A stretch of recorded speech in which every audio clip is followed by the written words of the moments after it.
Sinurprise namin si Lolly for her birthday. Family pala namin yung kasama namin mag-surprise and ayan, nag-potluck nga din kami para tulong-tulong sa food. Fiesta-themed party pala to, so si Sophie nagtayo ng sari-sari store niya dito. Wow!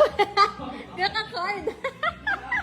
Wala pa pala yung birthday girl nito, kaya nagpa-plan kami nito kung paano namin siya masasurprise. Kasi talaga niya alam na nandito silang lahat. Ang alam niya, kami lang nila Daddy B and Sophie. Happy birthday! Happy birthday to you! One more time! Happy birthday to you! Hide, Milo, hide! Yung nakita nyo kanina is yung practice, so ito na yung actual. Pag sinabi kong one more time, dun sila lalabas to surprise her. Birthday to you! One more time!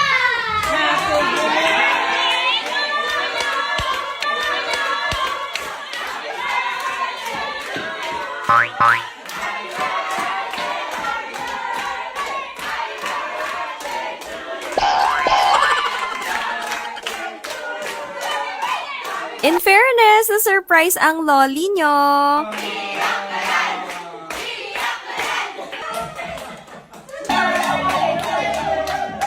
Grabe, sobrang saya niyan. Tapos tignan nyo naman, mga naka-duster talaga kami. Fiestang fiesta, mga marites sa Barangay Chismosa. Char. Vlogs din pala ni Kim Chu yung pinili namin naka-flash sa screen kasi favorite niya si Kim Chu. Sino una kasi makatuhan? Go, Sophie! Get the one you like! Go, go, go! Go, go, go! Get the one! Yay! Yay! Smile! Okay! Ganito na talaga. Hindi, mataas na eh. Ito, isa-isa sila. Okay na yung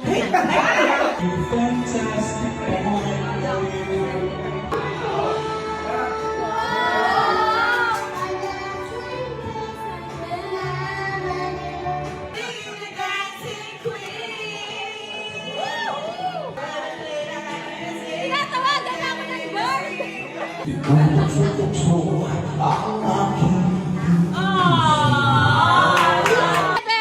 6,